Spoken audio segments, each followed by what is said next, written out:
Wan sembah iring ulun kapurpa risang amor pengerat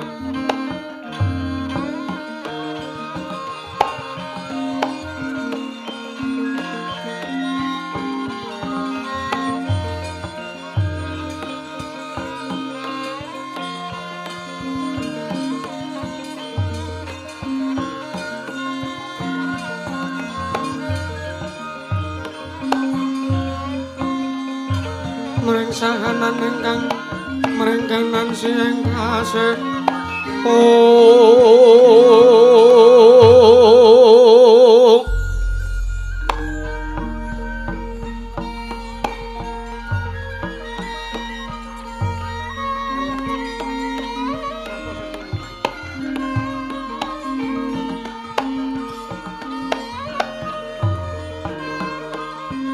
maweh poko kang sawegung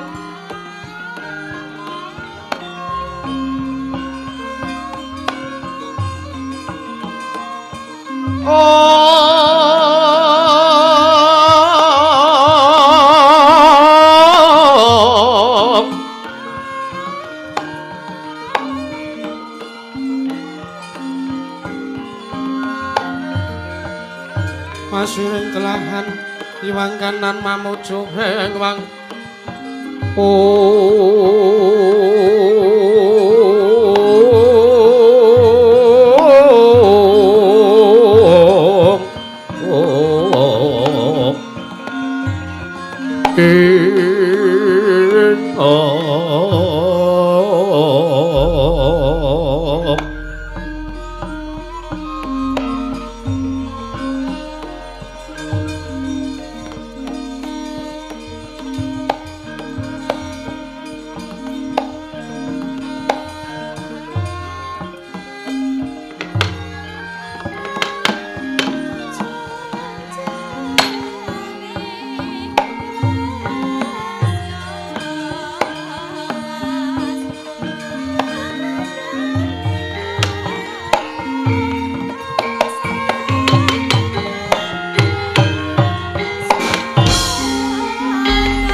Namastu Purnama Sidhem Om awik namastu silam bering juwang jagat karono silang tunduk kawisisaning bisana sono sinambung langening wilobes tumaksila stantun lambang buddha sinandul butur katilu-tulu-tulat nurating paradya winursita ngapa mamraming niskara karantedya tumiying jaman purwa mangke tekap usananing bebita tawung rengging para lembang matumbo-tumbo marmo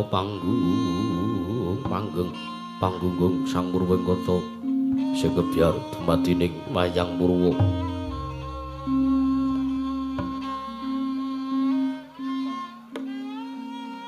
Purwakaning kandha narik runtuting basa donga kuna ngemus rasa yen ninaras kaya karaos mulajari ruang rasa wandi uring diri rasa rumangsa rumangsani lir jalma ilo kaca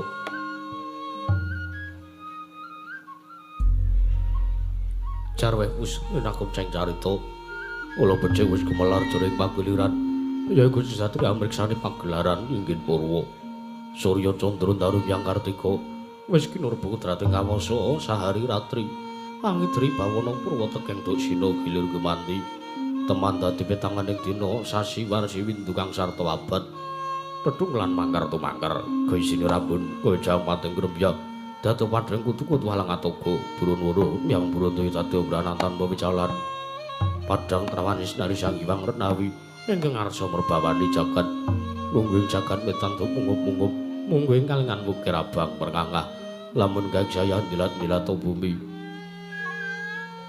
saya tanggu sumurup Sang Hyang Araka katon semeblak kanan kidul ngabang es mujenar kaperbawan Sinari Sang Hyang Basanta tanung katon ijo royo-royo amanggu gunung ingkang biru moyo-moyo pucuing gunung Kimulan Kendanu kasiling Prabancana lenggan lenggut nganti kowe gunung Pakudha Mega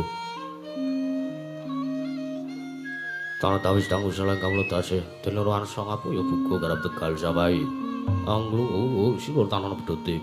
Sirambi sesendonan sesindenan mikul karo lungune.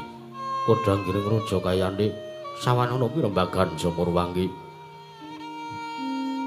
Sang Hyang Arkasa dangu sayinggil wis katon melok sinaring jagat during ing kiblat papan lur kidul wetan kulon. Sinaring jagat kang samera Banyudara Banyudara berkukuh. Panandering mangke katingal adhem ayem ayom tata titilan tentrem kawontenan sak madaning padukuhan mring abus utawi padukuhan karang kadempel ing padukuhan Klampe Sireng. Kawontenan dadi werdine Klampe Sireng awit wonten sak madaning parepatan padukuhan karang kadempel dupi pinuju wonten wujuding wit klampis. Nalika semana datan wonten kawula ingkang nandhang cecongkrah datan wonten kawula ingkang sami cecongkrahan kejawi amung ayom-ayem tata titilan tentrem gemah ripah lojinawi karta tata turaharja. Omta dadi darunane awit padukan karang kadempel kebawat pemerintahan negaring Amarta ya negaring Indraprastha ya negaring Batana Kawarsa ya negaring Cintakapura.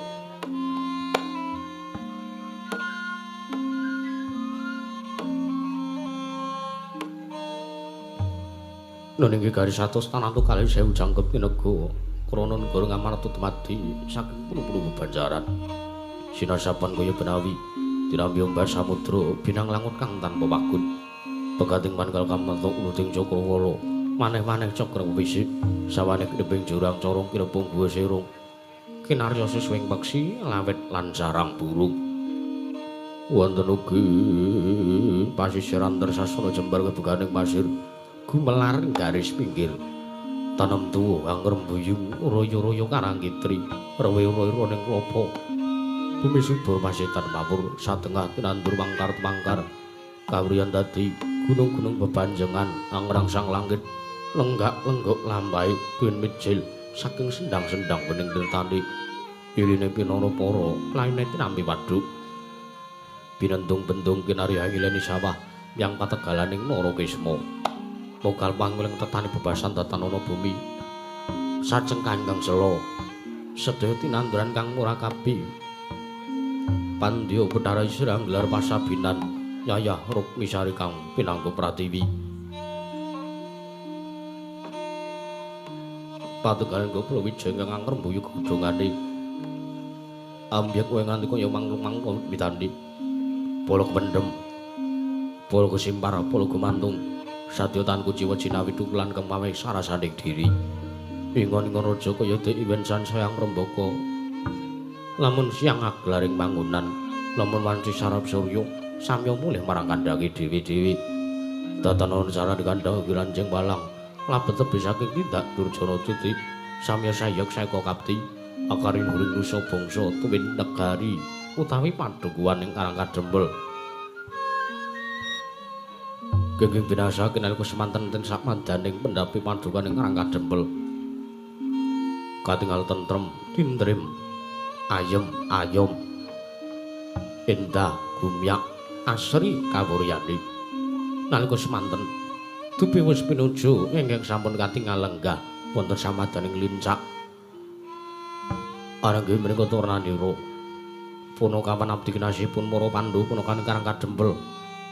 Anenggih Sang Kilurah Semar Badranaya ya Dudha Manang Munung ya Saron Sari ya Bojogati ya Sang Nayantaka ya Sang Ismaya datan mantra-mantra anedanta drajating ngaceplik Panakawan loro saudra telu saurupan nanging asipat Bathara Yayah Sang Hyang Ismaya Ngijawanta dan sawang mawinitra badan katinggal pepander Sangya Para Widodara Widodari Apsara Apsari ketinggal manggung katanggung Jaka paloro-loro samya ngambil upacara keprabot dhateng kantun bisawanipun Sangya para Panakawan para putra anenggih Atmaja Wambayun Sang Kilurah Semar Badranaya nggih Sang Kilurah Nalagareng ya Sang Setra Pawira Pramboyan dhateng kantun ugi bisawanipun Atmaja Angka kalih saking Lurah Semar Badranaya Panakawan ing Karang Tumaritis Anggri Sang Kilurah Petruk Kantong Bolong ya Kilurah Petruk Suragendela ya Dangu Drana ya Lincak Swela Anggring Demejo datan kantun ugi sawanipun Ketua Pemuda Karang Kadempel ananggi Sang Kilurah Bagong Panakawan ing Padukan Muring Abus nalika semana dupi wis pinuju anampirawipun sangya para lancur-lancur Pandhawa tanggaping gati Sang Kilurah Bagong sigra anyalami sangya para lenggah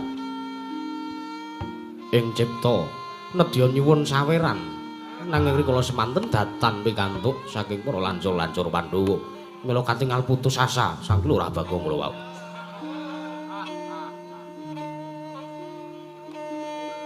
Ananging menika Turanira ingkang sowan wonten ngajeng piyambak rawuh lenggah madaning lancak utawi lincak kayu maoni.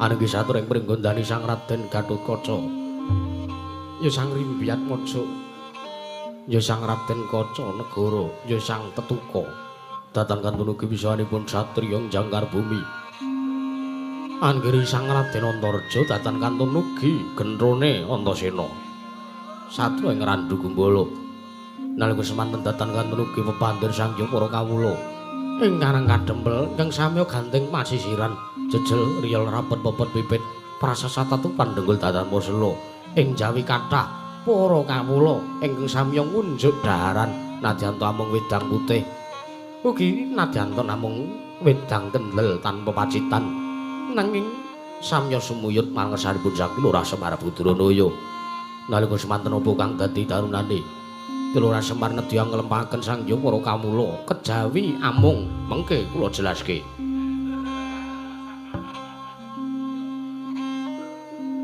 Tupi wis pinuju nalika semanten Sang Kilurah Semar Badranaya nedya ndang dhumateng praptanipun Sang Raden Gatotkaca najan tetidha-tidha nanging kapeksa wekasan dereng kawedharing lisan Sang Kilurah Semar Badranaya.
Mangreng koro menture mangkin tanpa sirih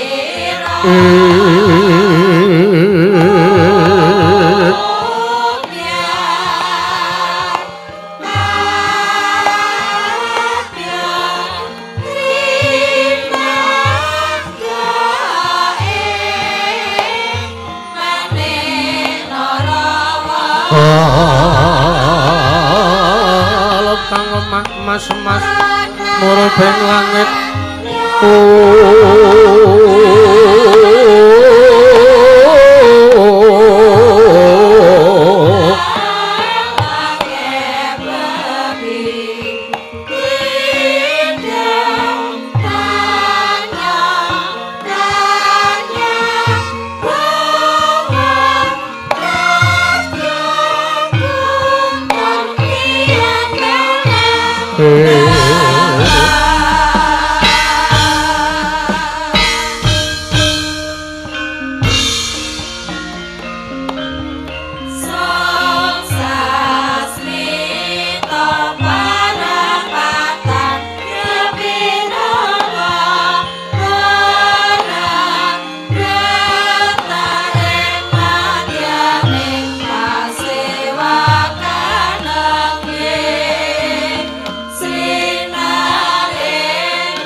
Surtinon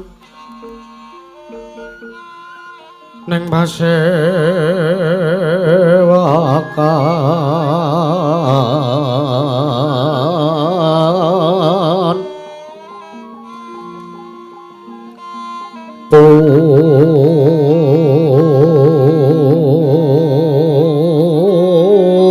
pusana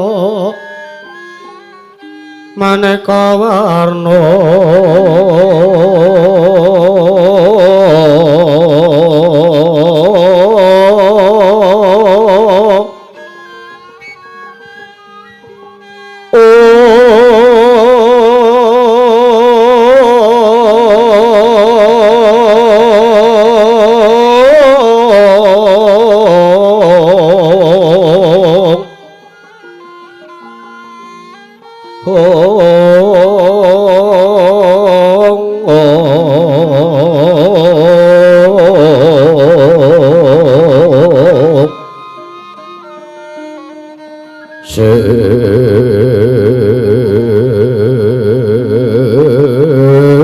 papos piteng udyono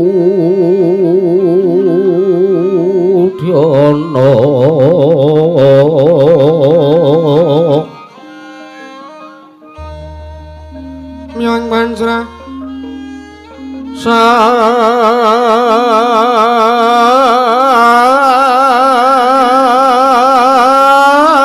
sarwarukma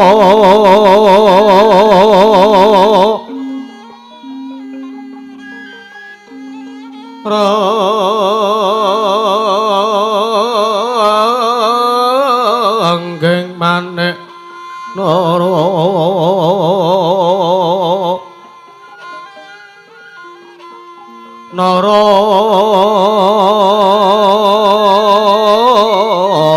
narawata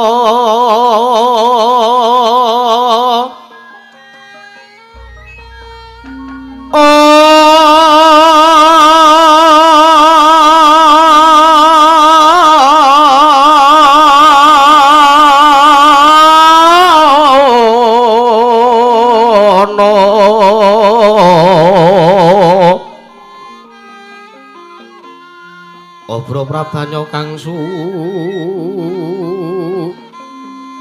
merat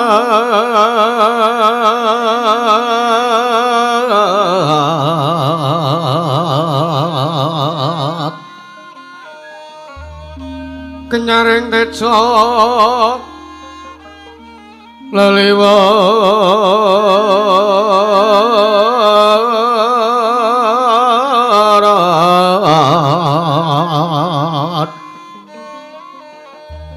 lereki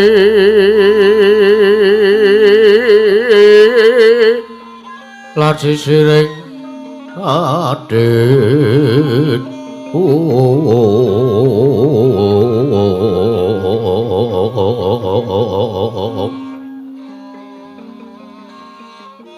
wimbo kekanto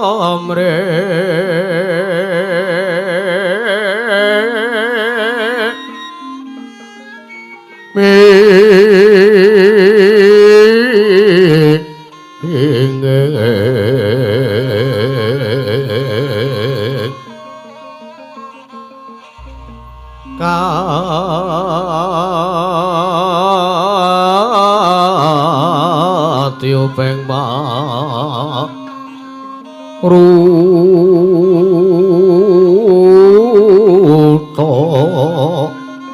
mando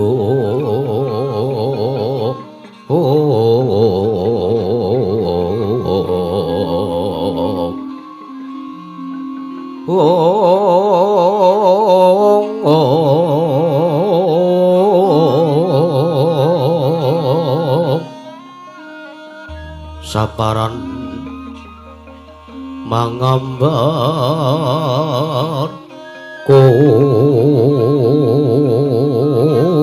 kongas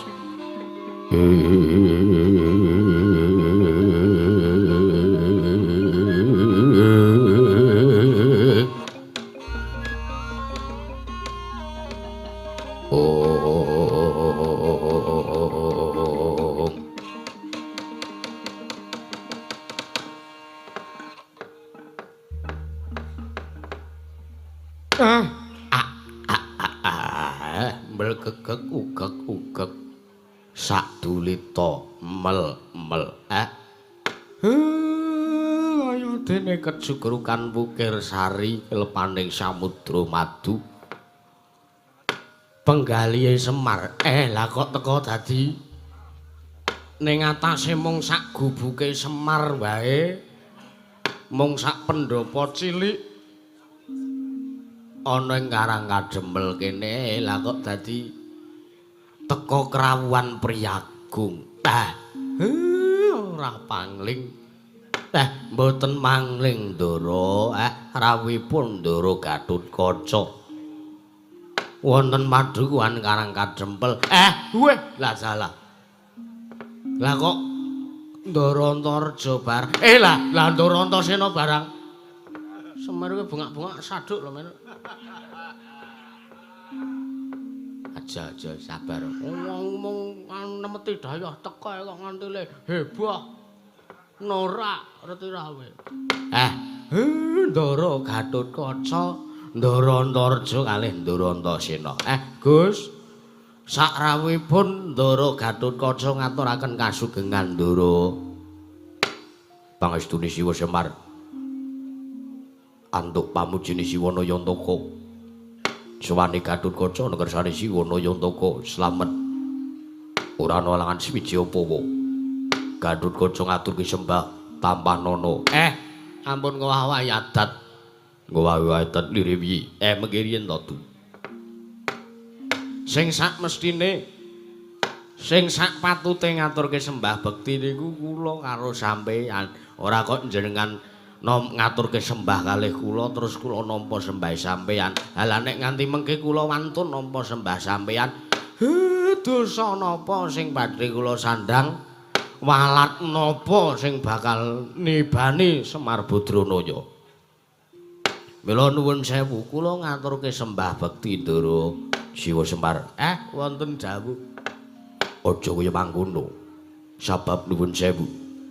Ora teges aku ngiyas kelawan Siwa Nayantaka nanging yen tak sawang tata lair Siwa Semar kuwi pancen derajate ngaceplik Siwa Semar kuwi mung derajate Panakawan nanging yen tak sawang kanthi netra batin tanpa beda aku kaya dene sowan ngersane sinu pukulun Sang Hyang Wismaya ngejawantah sing manjing manuk semana ragane Siwa Nayantaka mula ora member yen to ngasih aku ora ngaturke bekti karo Siwa Badranaya sembah Gatotkaca tanpa nono. Lah nek alesane ngaten men mboten masalah. Kula tampi Ndara dawuh sami-sami dipun merayogaken lenggahipun wonten padukan Karang Kadempel. Ya Siwa Semar, kaya ora kurang prayoga praptane Gatotkaca ana ngersane Siwa Badranaya. Ndara sapa ki? Antareja. Ndara Antareja. Ngaturaken kawaloyan. Kok kawaloyan mbek lah mau pun kasugengan gak saiki ganti kawaloyan. Ngersanipun Ndara Antareja. Siwanaya Antaka Yawa.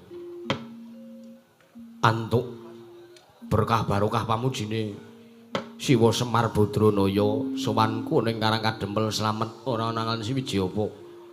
Aku ngaturke sembahku Tampanana Yawa Siwa Badranaya. Kula tampi dawuh sami-sami Ndara. Iya. Mboten langkung ngaskecaken lenggahipun pun angsal unjukan. Wis. Lah ning nuwun sewu nggih ngoten niku. Pacitan. Lah nggih kula niki amit sewu wong kula niki wong ya wong sekeng, wong ora duwe entene nggih ming gugik ngoten niku. Ya ora dadi ngopo. Ngene wae dipangan wis enake ora sebaene. Eneng kutha Goro. Eneng negara Ngamarta aku mangan paling-paling ora mangan roti.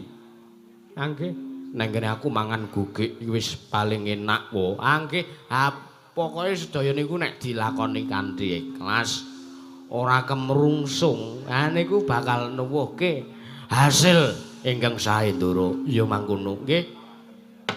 Ndara Antasena ngaturaken karaharjan Ndara. Pakdi kakek Nayantaka, kakek Semar pamujimu slamet kek. Sembahku Tampanana ya kek. Nggih kula tampi dawuh sami-sami. Wis penak. Wis ndak mangane to disiki tak disiki. Nggih mboten napa-napa. Iya. Nala garing ngaturke bekti lho Le. Iya. Ndara Gatotkaca wilujeng rawuhipun kula ngaturaken bekti kula kunjuk ing Ndara. Ya nala garing tak tampa pangestuku Tampanana. Nggih kula pundhi nggo jimat. Ndara Antareja bekti kula kunjuk. Iya, nala garing tak tampa pangestuku Tampanana. Nggih kula pundhi nggo jimat. Ndara Antasena bose bekti kula kunjuk Ndara Antasena. Ya nala garing tak tampa reng. Pangestuku Tampanana. Nggih kula pundi. Truk kowe genti to? Ya. Ndara Gatotkaca, Ndara Antareja, Ndara Antasena ngatur-ngaturkan bekti kula kunjuk Ndara. Ya Petruk tak tampa pangestuku Tampanana. Ya Petruk tak tampa pangestuku Tampanana. Ya Truk, pangestuku Tampanana Truk. Lah kok cepet ta Truk? Kesuwen diringkes ngono wae ngopo. Wis gek genti Bagong. Gong. Kowe kuwi lho gekan. Aku kan ngopo? Ayo ngaturke bukti kok. Nang sapa? Ayo ndoro-ndoro lancur-lancur Pandhawa rawuh ki lho. Mau ora gawake gula teh kok rasah. Lho. Iki ora kok njur kaya ngono. Kowe iki kudune wis bersyukur ning antase adil ki ming wong kere. Dirawuhi priagung-priagung ngene iki. Iki kanugrahan tumrap awake dhewe. Biasane priagung rawuh ki arep menehi bansos e. Lho. Bantuan sosial ki lho, Reng. Truk.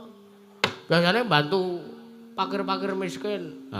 Lah aku ki pakir miskin. Lan rene kok ora gawake sembako, rene kok ora gawake gula teh ki. Lah apa ora guna le dadi priagung rawuh rene? Sik iki kowe mesti ning wigatine, kowe aja njur pamrih ngono kuwi. Bocah kok sing direp-rep ning kadonyan wae. Mikir akhiratmu. Kowe iki ora kaya ngono kuwi. Ya wis nah, Truk. Donya iki wis tonggo seneng wae, ora usah tonggo sedih-sedih. Ora. Ndara Gatotkaca bekti kula konjuk Ndara. Kaca negara. Iya, ngono kan Bagong tak tampa wis Tampanana. Nggih. Enak-enak kula pundi. Ndara Antareja bekti kula konjuk Ndara. Iya, ngono kan Bagong pajan aku ruh raimu kok. Pripun? Saya rene, saya lidik. Ora ta wadus. Ya ngece ning ya aja nglarani ati. Kowe sikatan apa ora? Mboten, mangestunipun mboten. Tak kira nek saya bagus ngono e. Ya ora apa-apa. Ayo. Bekti kula konjuk. Wis tak tomong Gusti Amarana. Ayo non wae kula tampi. Punten dalem sewu. Iya. Wah lah. Tian. Tian sapa? Kuwi lho mburi dhewe. Aduh meh tatone Ndrantasena kebak ngono to. Wah, tiyan kuwi, Tru. Apa iya? Mbok didelok sawangen raine to. Oh iya. Oh, lek jengkatan melipis. Ah iya. Wah, jan. Selamat, Tru. Bu. Mamujimu selamat, Gong. Kok nek karo aku ya ngono. Wah, lah ya karang saudara. Ah iya, seperguruan. Heeh. Tru, karo poketok emrosal kaya ngono kan ning guru ngaji lho, Tru. Apa iya? Heeh. Tenan yakin. Heeh. Lah ya masjid ning desaku kae iso urip mergo aku kok. Nggih ta? Heeh. Wah, lah tenan no. Ha iya. Ha nek siaran esuk-esuk kae. Sing siaran sapa? Aku, Gong. Nggih. Heeh. Bapakku ya ngono. Bapak Werkudara apa delogak-delogok. Arep nek miyaga nggirong sedhile terus turu. Oh ning kae tenan nek kenduri mangkat dhisik dhewe. Njipuk ingkung terus mulih. Anjur ngono lah. Mboten napa-napa Ndoro, sing penting sedaya niku nek dilampahi kanthi ikhlas lan kanthi sabar, sareh, narima seneng atine ngono, bakal nuwuhaken katentreman ingkang sae Ndoro. Ha iya. Aku ya wis ora kurang-kurang lehku nyuple gebingan. Sapa to wong sak Ngayodya sing urung ngerti wayang persen. Iki aku wong iki ya aku iki. Iya ya nek percaya. Iya. Kono kene ngotlet kono. Terus ngatrung ora. Ayo kene, ayo wis mengko. Nuwun ngapunten Ndara. Mbok bilih kula kanggep cumalena matur ngersanipun Ndara Gatotkaca. Sakadang lancur-lancur Pandhawa rawuh wonten ing padukan Karangga Dempel. Mbok bilih dipun kewarengaken, kula mbok tak nyuwun priksa. Jan-janipun wigatosipun napa sing ngandika rawuh mriki menika kula nyuwun sewu kula tak nyuwun priksa Ndara Siwa Semar. Wonten dawuh. Mangretya, Urhanabu. Lamun praptaku iki ora saka karepku dhewe, nanging aku dikanthi dening Dimas Antasena sing nalika semono medhoke kelawan aku prapta ning kesatriyan Pringgondani. Dimas Antasena ngandhake yen to dheweke ngimpi kalamun Siwa Semar mono mangku Sang Hyang Candra utawa Sang Hyang Rembulan mbasanta gathokake teka padha kelawan ngimpine Gatotkaca. Mula kang saka kuwi aku nganti kelawan Kakang Mas Antareja enggal tumuju sowan ing padukan Karangga Dempel. Bener, Kak. Anane semanku ngersane Kakek Semar Badranaya iki mergo aku Kakang Gatotkaca karo Kakang Antareja iki padha ngalami ngimpi, nglakoni ngimpi nalikane do micek dhewe-dhewe iki. Nggih. Ngimpi nek sampean kakekne Semar Nayantaka kuwi mangku Sang Hyang Candra utawa Sang Hyang Rembulan. Kamangka nuwun sewu sumunar tejane nganti gawe mripate Antasena silule. Apa Dimas? Silule. Kuwi apa? Sulap silo. Ayo kuwi. Mula bareng tak gathokake ndelalahe Kakang Gatotkaca karo Kakang Antareja padha ngrasake ngimpi karo sing tak impekke. Lah saiki gandeng aku sakadang-kadang lancur pendhus tekan kene. Aku arep nyuwun priksa janjane Kakek Semar kuwi ndek gegayuhan apa? Kakekne Semar kuwi arep duwe gawe apa? Teka ngasih maringi sasmita sing kaya ngono karo anak-anak Pandhawa iki Kakek Nayantaka. Anjreng Kang Puspita.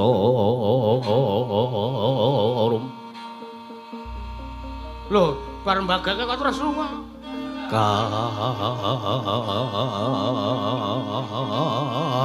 Kasilireng samirana mrih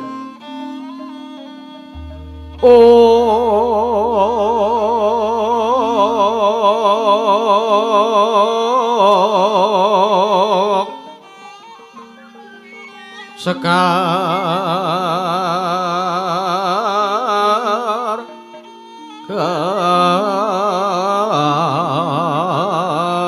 kadok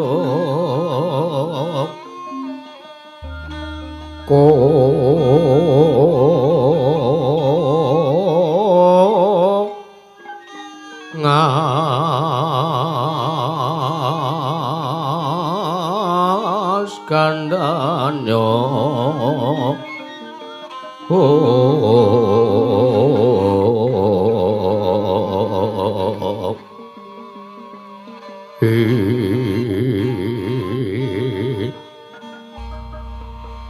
raras retnaning driya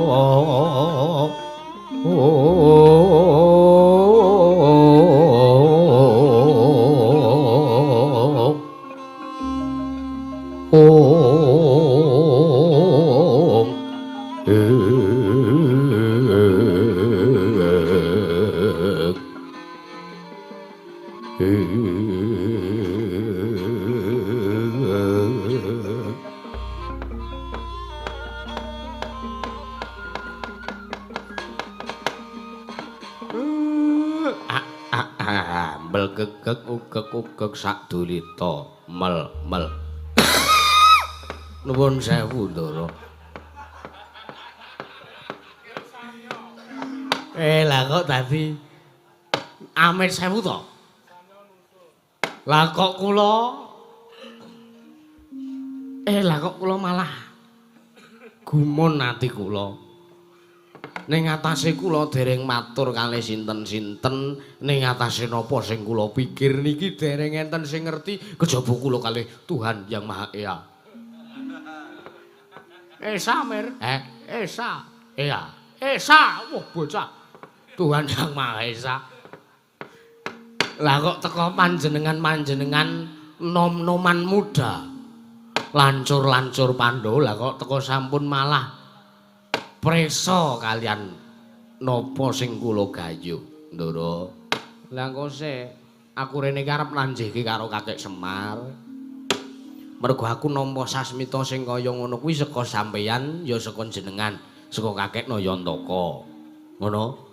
Malah aku ngono kuwi dadi penasaran, ngono dadi pancatan nggonku kepengin takon, nggonku kepengin njaluk priksa karo Kakek Semar Badranaya, janjane sampean ki gegayuhan apa kek?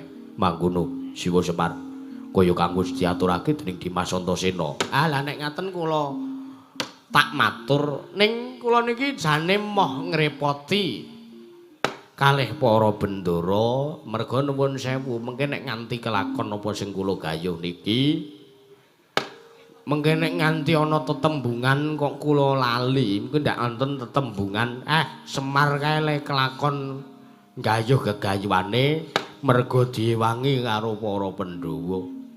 Semar kae le iso kelakon mbangun kaya ngono kae merga dibantu karo Pandhawa. Lah kok Semar ora ndirasa matur nuwun karo Pandhawa.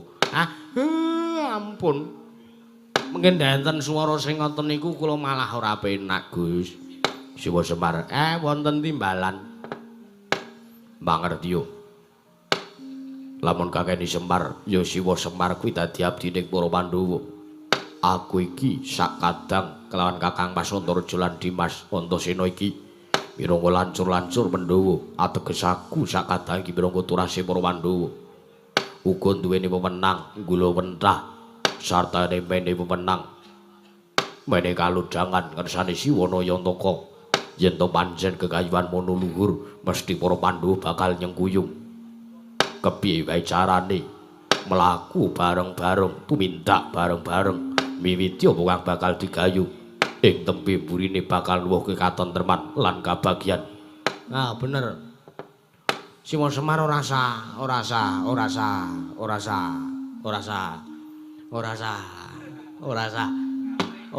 apa jenenge iki? Apa Dimas? Anu ki lho Kang. Bekewuh. Ora sah duwe rasa jigo lan perkewuh.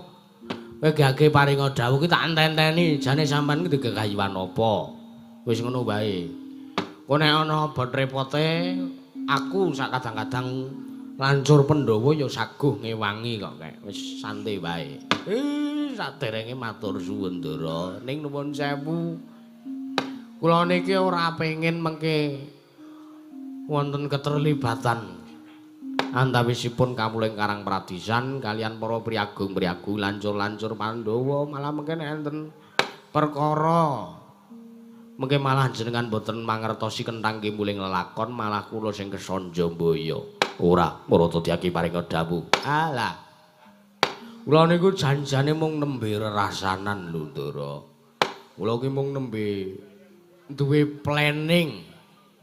Nek kula niki kepengin bangun desa nata negara. Napa ta werdine bangun desa nata negara niku kula kepengin bangun moral pakartinipun kawula wonten Praja Negaring Amarta. Ning sing ajeng kula wiwiti luwih riyin niku diwiwiti saking Karang Pradisan. Mila tembunge bangun desa nata negara. Yo, aku wis mangerti. Aku wis tanggap uang tadi dawuh Siwa Semar. Ngono ra wis gampang, aku ra wis mudeng. Wis cukupno semono wae pangandikamu. Kok nek ana Siwa Semar sak kawula Karang Kadempel butuh Prabiya kae Kesatriyan Randugubala bondone Kurasen. Dinggo tak nggo nyengkuyung bot-bote aku tresna lahir batin karo Siwa Semar Badranaya. Mboten sangaten Ndara, merga nuwun sewu.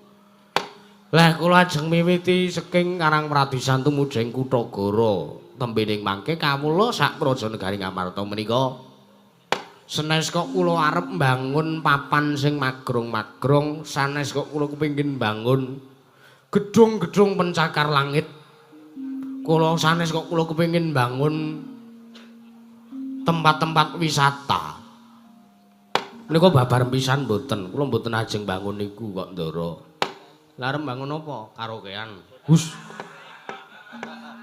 Sampeyan niku satriya kok senengane kaya ngoten. Wae lah ya diimbangi kok ya. Ngejak sing ngegong, ora mangkat kok ya.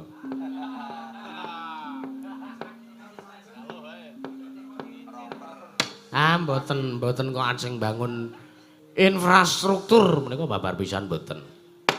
Ning sing ajeng kula bangun menika moralipun para kawula, sing ajeng kula bangun menika pakartinipun para kawula. Dimen supaya negara menika luwih makmur, dimen negara menika luwih kuncara, luwih tentrem, ing mangke dadosaken lan nuwuhaken ayom-ayem tata titilan tentrem mboten wonten regejekan napa-napa. Merga nuwun sewu, sing jeneng tentrem niku tukul saka batine dhewe-dhewe. Nek batine rusak niku ora bakal bisa ngrasake tentrem. Tentreming lahir niku diwiwiti saking tentreming batin. Nek batine iso tentrem, atine iso seneng. Mengke kamulyaning lahir katentremaning batin bakal kacandhuk Ndara. Nek batine ora diasah, nek batine ngrasake rasa sedih, galau lan sak piturute. Ing mangke badhe nuwuhaken kasangsaran tumrap katentremaning lahir. Mrika iya. Nanging apa ora dikeparengake yen to lacur-lacur Pandhawa sabiyantu karo Siwa Semar. Nek niku nuwun sewu. Kula leh ajeng bangun desa niku karep kula ajeng kula dandani dhewe, ajeng kula lakoni dhewe, ajeng kula resmeki dhewe. Nek pun kelakon rampung kula nanggap wayang ya nanggap dhewe.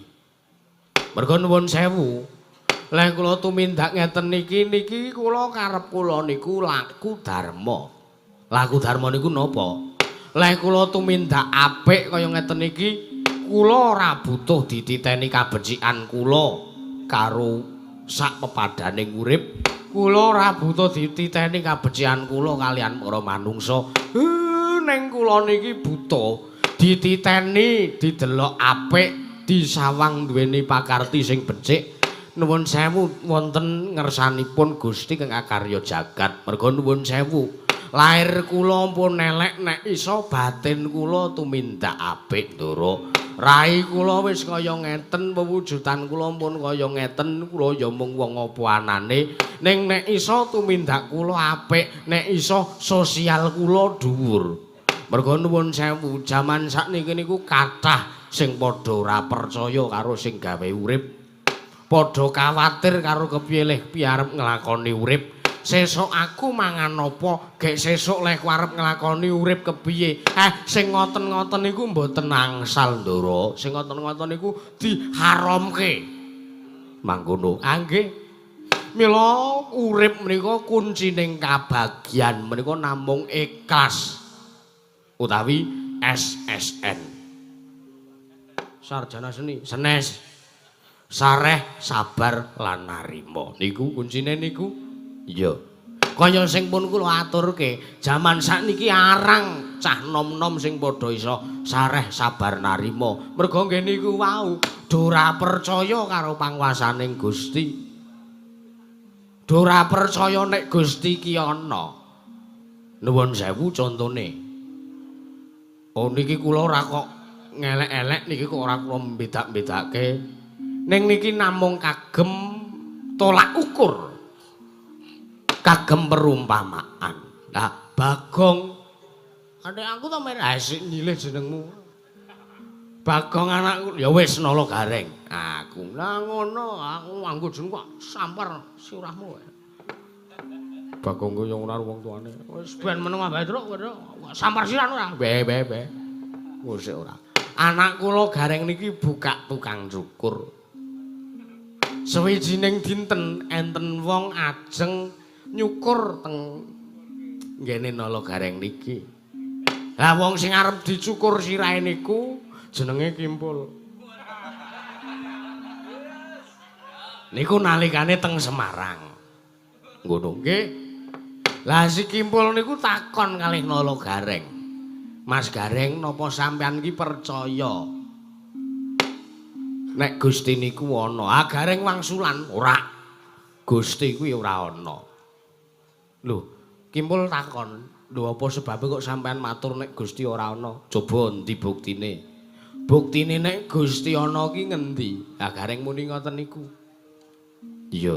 Lah sakpungkure niku rampung Kimpul cukur kalih nala Gareng dibayar metu. Lah Kimpul teng dalan niku nemu wong edan. Mangkono nggih, wong edan gondrong. Mongko ya lidik kaya sing cukur teng ngene Gareng niku wau. Lah tumuli wong edan gondrong niku wau dibeto teng papan cukure nala Gareng. Lah Kimpul niku muni ngeten kalih nala Gareng. Lah saiki ngene Mas Gareng, nek sampean ora percaya karo Gusti aku luwih dhisik tak takon karo sampeyan. Iki wong edan reti gondrong kaya ngene iki kok ora dicukur, kok ora dilongi rambuté nganti kanane kaya ngene nganti rekoso nggone nglakoni uripe, ki janjane tukang cukur ki enek apa ora? Banjur wangsulane nala Gareng piye? Wangsulane nala Gareng enten, enek tukang cukur ki ya aku iki. Lah terus Kimpul niku wau takon, lho ning kena ngopo reti wong kaya ngene? Reti wong kaya ngene kok ora njur dilongi rambute, ora njur dicukur sirahe. Kok kaya ngono? Mergo sampean ngakoni nek sampean minangka tukang cukur, sampean ngaku nek tukang cukur ki enek. Ning kok kena ngapa reti wong edan gondrong kaya ngene kok sampean ora nggula wentah. Lewangsulan Gareng pripun? Lah wong dheweke ora mara ning aku. Dheweke ora mara ning aku, dheweke ora njaluk karo aku kon nyukur sirahe. Aku ya ora sudi kon nyukur sirahe kuwi. Lah wangsulan Kimpul pripun? Ayo padha karo sampean sing ora percaya karo sing gawe urip, mergo sampean ora tau njaluk, sampean ora tau ndonga, sampean ora tau duwe ngamal karo sing gawe urip, sampean ora tau teka, ora tau sowan ngersani sing gawe urip, sampean ora tau njaluk pangapura karo sing gawe urip. Mula sampean nganti duweni rasa kok sampean ora percaya nek sing gawe urip utawa Gusti kuwi ana. Kuwi le miwiti mergo saka sampean dhewe. Bocah niki nangis. Dite balekke kabeh. Terus wong edan niku wau dicukur. Wah, bagusnya ya kaya Kimpul niku wau. Mangkono nggih, pun ngaten mawon kuwi nek dikira pengajian. Nggih. Lah mila niku. Mula saking menika kula niku ora butuh dititeni kabecikan kula kalih apa niku jenenge? Wong urip kula ora butuh dititeni kabecikan kula kalih para manungsa ning kula butuh dititeni kabecikan kula wonten ngersanipun Gusti Kang Karya Jagat Ndara. Sigra-sigra yen mermana gansa sigra ngraket nawang sesangga.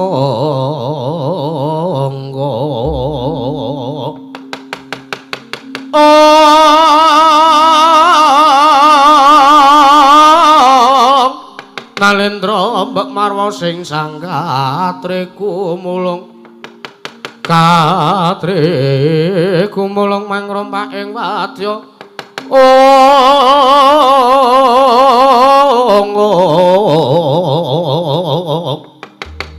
Urdhakrare kakiri-kiri ro nanggono magawe klarira wang-wang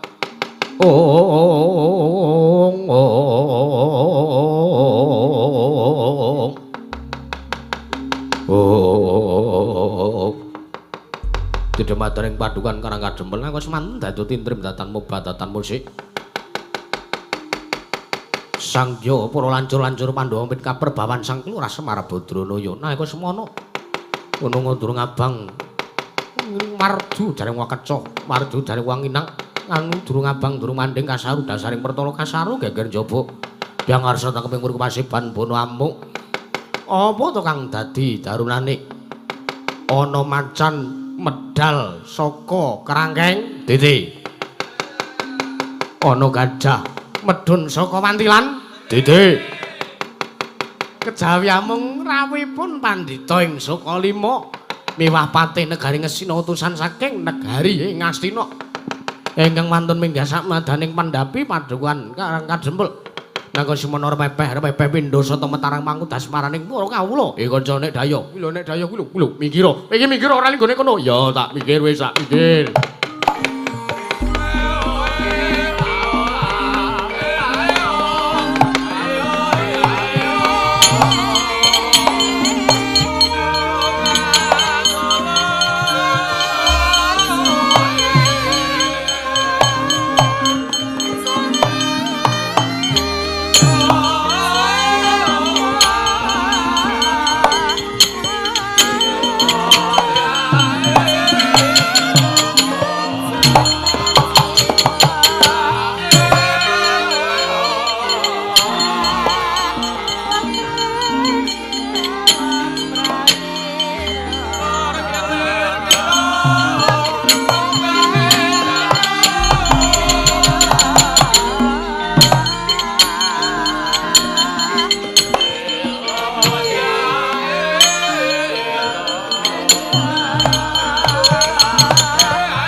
Sinong wati Sinong yanti saged kinari among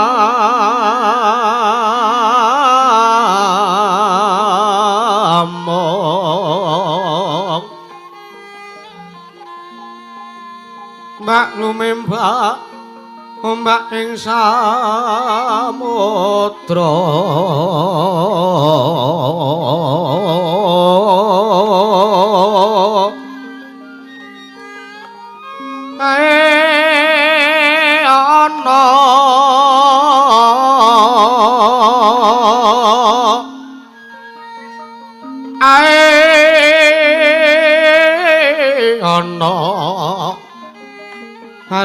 semut amreng ganggeng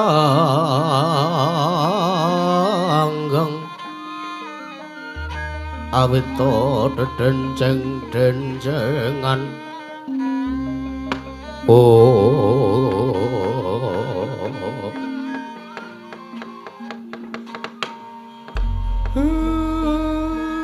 ayo mleguduk manyor-manyor ngono. Senes niku lak kagungane jenengan. Mblegegeg-ugeg sak dulita. Mel. Lah kok dadi saya kejugrukan Wukir Sari. Kelepan Samudra Madu penggalih Semar Badranaya mau wis kerawan priyagung. Lah iki kerawan priyayi sing rawuh ning Karang Kadempel kene. Nuwun sewu penembahan Begawan Durna. Penembahan Durna rawuh mriki kula ngaturaken kasugengan lan kula ngaturaken sembah bekti kula kunjuk penembahan. Mo kenthos swara gembel manyor-manyor duk ning dungkul ana alas dadi wana. Semar ya Semar. Mo antuk pamujining pangwasaning dak kamurwing dak. Prataku ana ing Karang Kadempel dina samengko iki ora ana angen suwiji apa. Nggonku sowan ana ing pendhapa cilik. Ana ngresamu ana ing padukan Karang Kadempel iki. Nggih, sembahmu wis tak tampa. Ora pengestune Begawan Durna wae tampan ana ya Semar. Nggih, penemban sampun kula tampi. Mboten langkung kasugen sak lenggah jengandika wonten padukuhan Karang Kadempel. Oh, ya, kaya wis ora kurang kepenak Semar Badranaya. Ndara Patih Sengkuni wilujeng rawuhipun bekti kula kunjuk. Ya, Kakang Semar Badranaya. Mamujimu slamet tekaku. Wis tak tampa sembahmu pangestuku tampanana ya Kakang Semar. Nggih. Kula tampi kula pundi Ndara. Mugi dipun kaskecaken lenggahipun. Ya kaya wis ora kurang kepenak. Nolo gareng kowe mbagekke nggih Pak. Penemban Durna sarwipun wonten kersanipun Bapak kula Semar Badranaya bekti kula kunjuk. Nolo gareng. Nggih. Ya, Mbah Jan. Tak tampa pangestuku tampanana. Nggih, kula punika jimat dipun prayogiaken. Ora kurang kepenak, wah Jan. Aku saya suwe, saya kuwi saya rene nyawang. Kowe iki kok dadi saya ngrantes, kaya saya ngrantes. Uripmu saya kaya ngono. Ndasmu saya cilik. Awakmu maka saya gedhi. Ora ana undak-undakane blas. Mbak Yawe iki melu Pandhawa, Swita Pandhawa mataun-taun suwene. Wis suwe banget kowe Swita Pandhawa iki mbok ya njaluk perawatan awakmu. Kowe iki njaluk pangan sing cukup karo Pandhawa. Sampun ngaten kemawon pun seneng kok penemban. Urip niku anggere dilakoni kanthi ikhlas. Mesti niku seneng, ora bakal kegiwang, ora bakal kegudha napa-napa. Ya pancen ngono kuwi omongane wong putus asa. Tenang apa aku ngarani kaya ngono kuwi omongane wong putus asa? Merga leh budidaya ora ana kasile. Merga lehmu sangka kowe iki ming wong kere, kowe iki ming wong cepete, kowe iki ming wong loro saudon telu saurupan. Mula ora ana sing gelem menehi pangan, ora ana sing gelem menehi rejeki karo kowe. Nggih. Mboten napa-napa. Sing penting sing ngerti babagan urip kula namung kula kalih Gusti sing ngakarya jagat. Wis to Kakang Durna mbok ngosik. Urung apa-apa kok wis ngece kaya ngono. Aku ora ngece. Kula niku mung memberi kritik dan saran. Babagan uripe Nala Gareng niku para panakane kok ya ana kemajuan sithik ngoten lho Dewate. Nggih, pun kajenge. Wong urip niku carane nglakoni urip niku dhewe-dhewe. Niku lak sampean. Lah niku kula. Wis iki kudu jejer ngestina kok. Ora patut padu Durna karo Sengkuni. Nggih. Ndara Patih Sengkuni bekti kula kunjuk. Ya Nala Gareng tak tampa pangestuku tampanana Nala Gareng. Nggih kula pundi kejimat. Begawan Durna kaliyan Ndara Patih Sengkuni bekti kula kunjuk. Petruk Kanrong Bolong tak tampa pangestuku tampanana. Ya Petruk pangestuku tampanana. Wela. Wela apa? Penemban Durna bekti kula kunjuk penemban. Ya Kakang tak tampa pangestuku tampanana ya wana kawan. Nggih. Pun kula pundi jimat. Ndarawati Harya Sumantri. Harya Suman. Harya Suman ora nganggo tri. Oh Ndarawati Harya Suman. Bekti kula konjuk Ndara. Iya, Panakawan Bagong nak tampa pangestuku tampanana. Nggih. Wah, jan kaya sajak kaya kelegan atine. Lho, kelegan piye? Apa dibales WA-ne apa?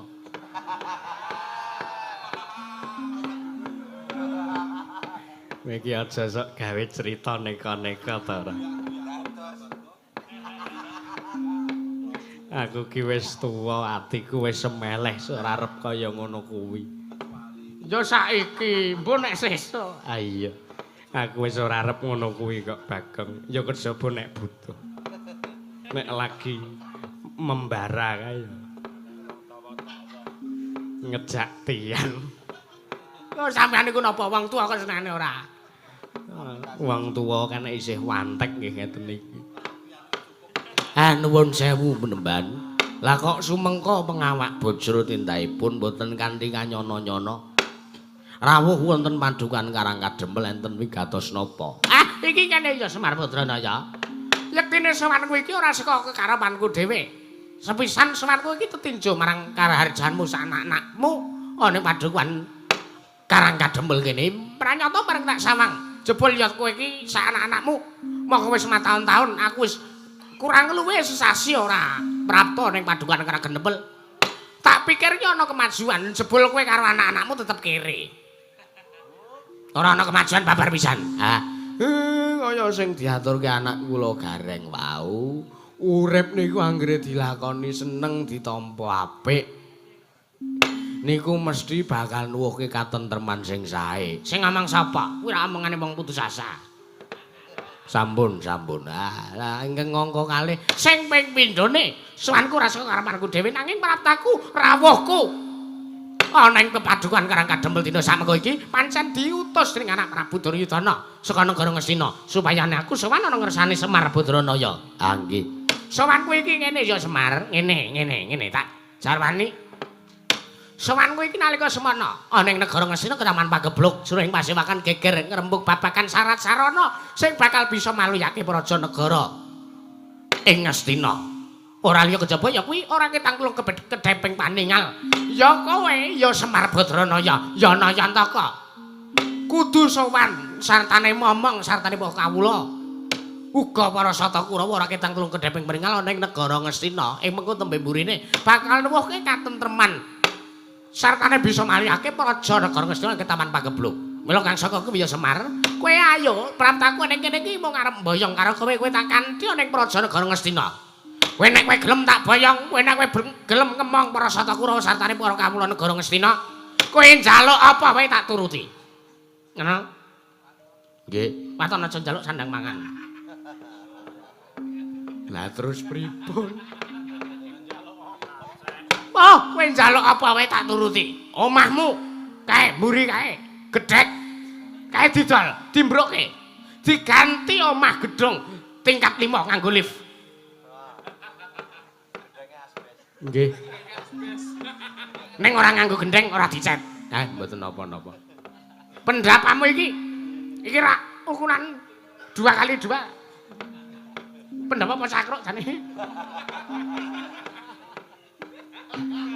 Ngeten mun seneng kok, Ndara. Iki dimbroke, iki diganti. Tukoke pen apa jenenge? Napa? Ditukoke pendhapa sing gedhe. Sing ngombo ben amet gamelan 3 pangkon. Nggih. Ben amet kowe nek arep gelar potensi, gelar wayangan.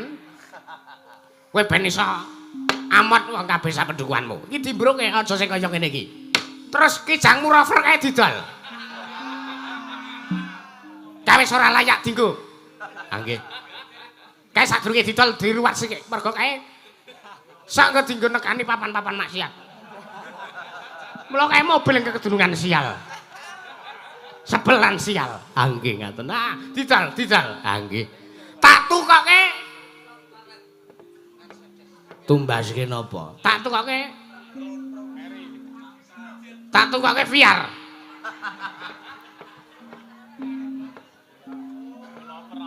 Ampun, mengke bojo kula. Bojomu piye? Ha, Via.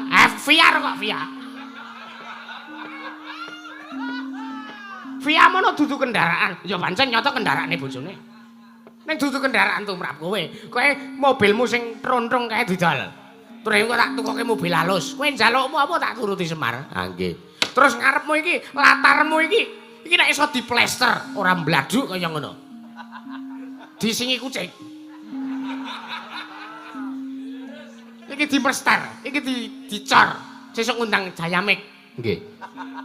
Sawahmu kae nek iso sesuk dikeramik.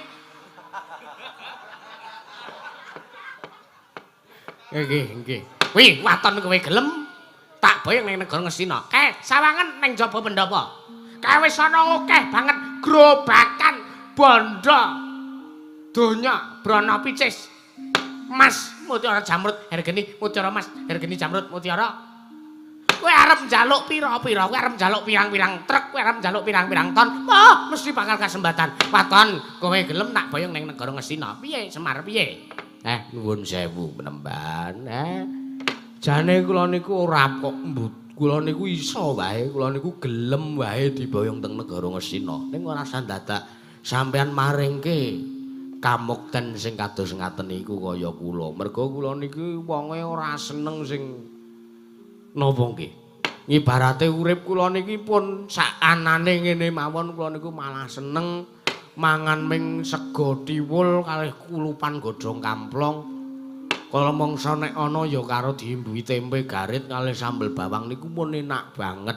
Lah nek kula urip teng negara Ngastina, kula urip teng kutha, kula ora iso ngrasake kaya dene urip teng desa. Mula nuwun sewu. Kula nek jenengan ajeng maringi sing kaya ngoten kamukten kalih kula mboten nampi, mboten kateges kula nolak.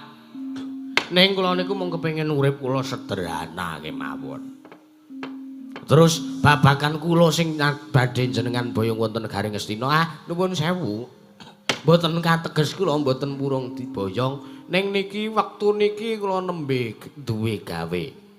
Mula kula mboten saged sowan teng negara Ngastina dina iki. Kula tak ngrampungke pakaryan kula tak ngrampungi leh kula duwe gawe. Kula tak mengke nek pun rampung kula tak sowan dhewe teng praja negari Ngastina menika penemban. Pandhita kang kinarya wangsit pindha kumbang.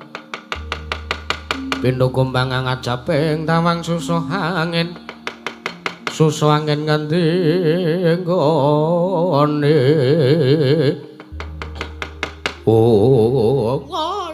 Lole kena swara kembal manyar-manyar. Banjur kekayuanmu apa Semar Badranaya? Kula niku kepengin bangun desa nata negara. Bangun desa nata negara? Nggih.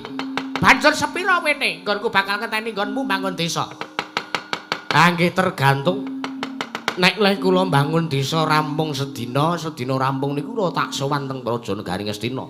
Nek rampunge seminggu rampung kula nggih tak sowan teng Praja Negari Ngastina. Nek rampunge sesasi ya tak sowan sesasi sak banjure. Kula nglakoni gayuhan kula. Nek rampung setahun mengke kula tak sowan teng Praja Negari Ngastina, kula tak nambani kawula Praja Negari Ngastina sing ketaman pagebluk. Sak mudar. Lho.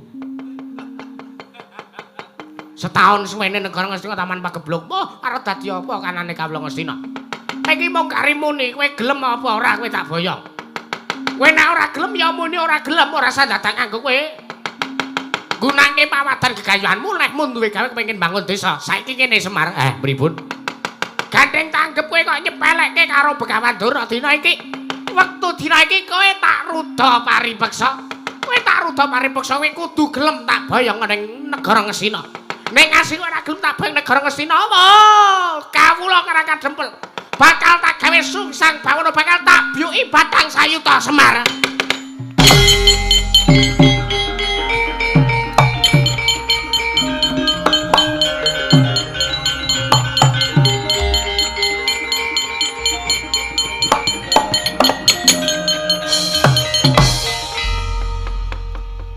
Ngene iki aku tak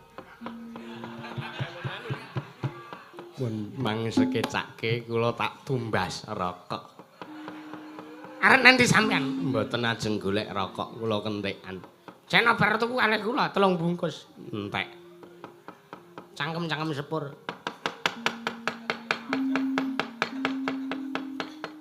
Ana semaning jajalan sekretaning bauna iblis lanat.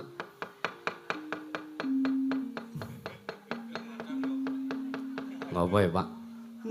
Kelake bagung anggone rasa banyu. Gong. Kowe iku rasa malang kerik. Apa ya? Kowe wis seminggu radus. Bapak ku lho. Begawan Durna. Wah, Panakawan Bagong kowe mandeng aku tanpa kedhep nganti arep metu matamu. Matamu kowe. Sik, nuwun sewu. Mang baleni ngendikane sampean. Mang baleni omongane sampean mau mang baleni. Sampean muni pripun? Nek ngasih bapakmu ora gelem tak balik ning negara Ngastina tak ruda paripeksa. Tak ruda paripeksa. Kepiye carane tak peksa ben gelem iso ana ning negara Ngastina. Anek niku perkarane sampean karo perkarane bapak. Bapak arep sampean kapake wae terserah. Bapak sampean arep ngruda paripeksa karo bapak, mbuh perkarane engko bapak. Sampeyan ruda paripeksa bapak niku mbuh perkarane mengke bapak ajeng sampean peksa, ajeng sampean pateni, mangga. Ning bareng sampean tekan kandha Semar ora gelem tak boyong negara Ngastina aja nang dosa. Kawula karang kadhem tak gawe karang abang, tak gawe sungsang bangono balik, tak biyoe batang sayuta. Sampeyan menggugah emosine ketua pemuda karang kadhem.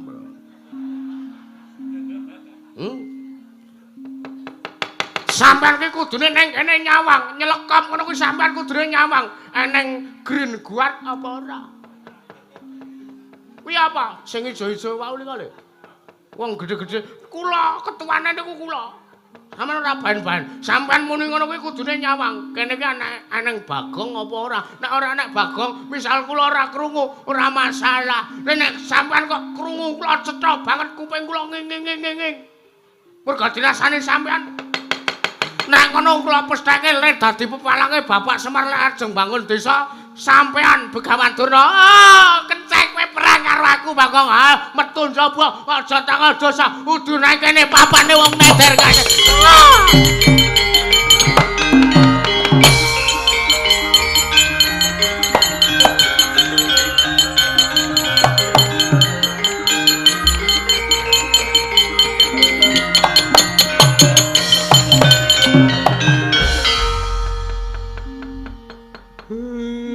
Dengaren kok lehmu padu cepet wis arep limbuhan.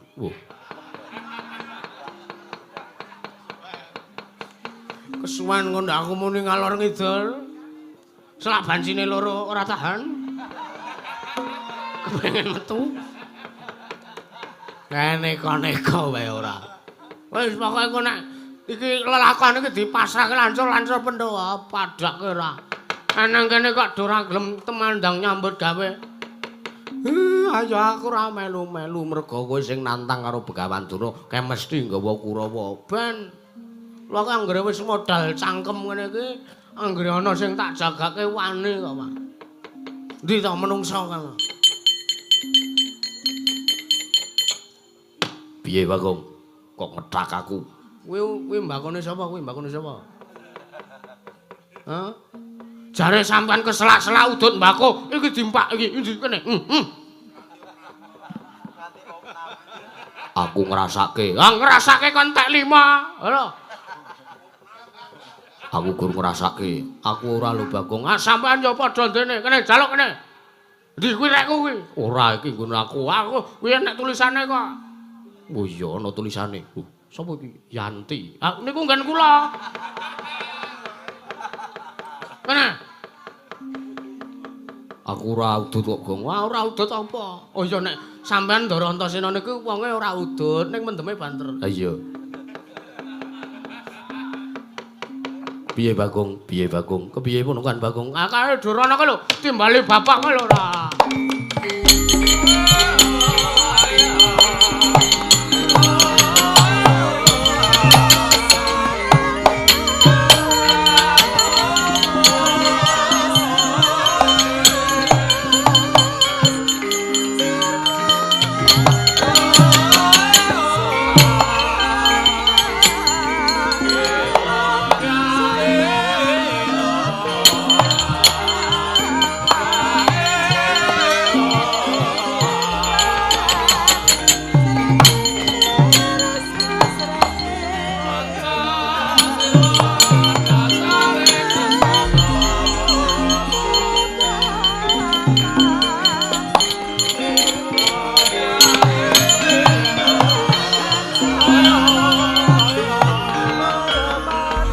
Kadadyan Gatotkaca Inon mapakaken arga kira tekapira Kresna Parta Ong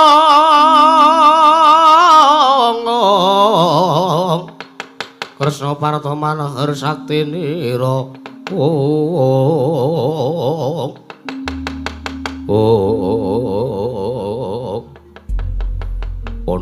Ono apa Bagong piye kok ngene ngopo lah kok dadi pasuryanmu kaya ngono kowe mau marani aku ceria lho kok kowe dadi kaya ana perkara sing ganjel ning atimu ngono piye sampeyan ora ngerti kanan sing sanyatane wau piye sampeyan ngerti mboten apa Begawan Durna mrikane Patih Sengkuni. Ya aku krungu. Suarane Eyang Durna guyu lakak-lakak. Niku ngancem karo arjane Semar. Sebabe aja karo nangis, ora cetha lemu omong. Heeh. Begawan Durna rawuh mriki. Iya. Kang ngantri Patih Sengkuni. Iya. Ngandhake ning negara Ngastina ke Taman Pagebluk. Bisane waliyane Remala Temajati Jati Temah Mulya.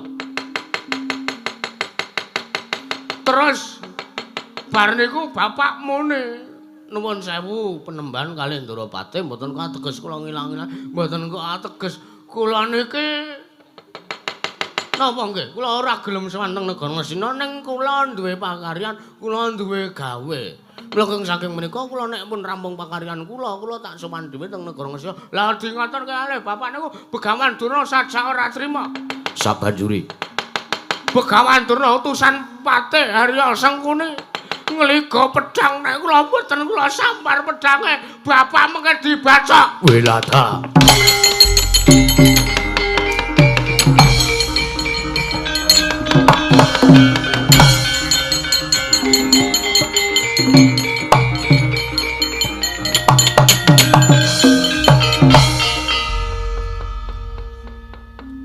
Ndara Gatotkaca lan Ndorantara jaman medal kok sampean dereng medal Gus Awitakno metu kok dipaksa. Metu karepe dhewe. Sik. Aku arep takon karo Siwa Semar. Siwa Semar. Pripun? Apa pancen nyata kanan ning kene mau kaya ngono kuwi? Kirangan Ndara. Saduk lho, tak saduk lho.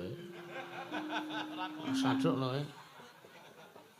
Nggih Ndara Patih Sengkuni ngliga pedhang.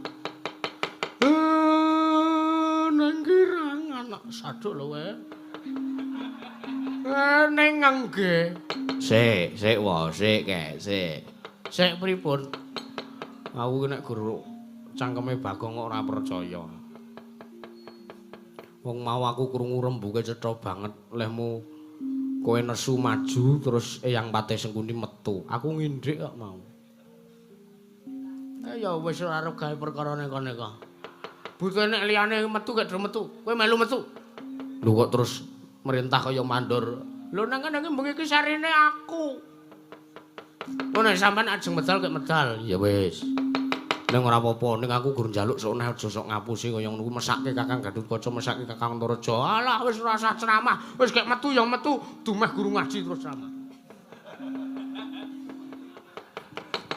Weh lah bocah kok dikandhani ora kena ya wis Siwa Semar aku njaluk pamit ngundurke Kurawa. Matur nuwun Ndara ngapunten mung ngrepoti anak kula Bagong ora apa-apa. Ket dhisik.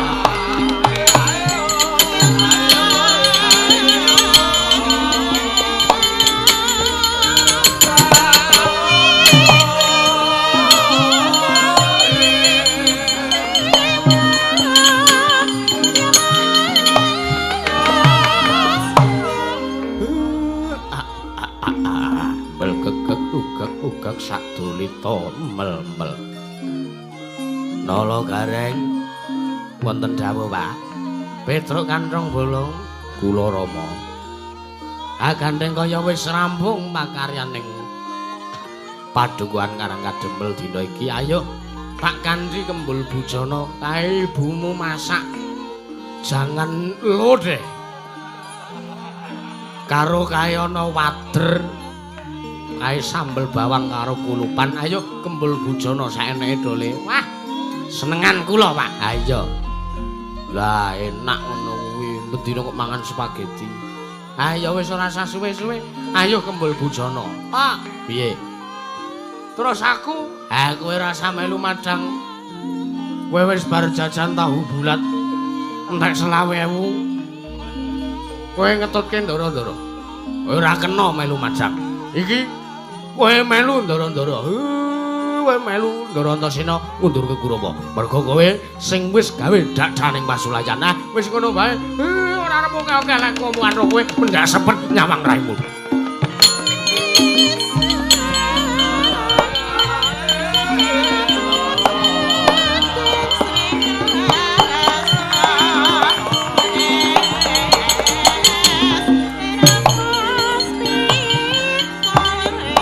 Pak.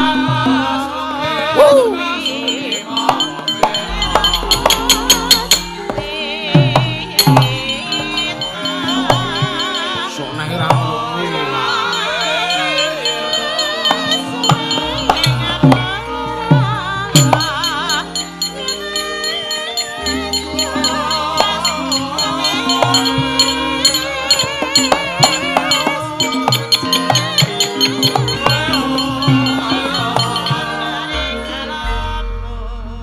dadak disuwuk barang wis arep limbukan wis dadak disuwuk. Ya ora apa-apa, berarti meneh kesempatan omongan nggo aku. Wah, jan ya wis nah. Bener tumrap aku urung tentu bener tumrap Bapak Semar. Monggo kanca-kanca iringanipun ganjur.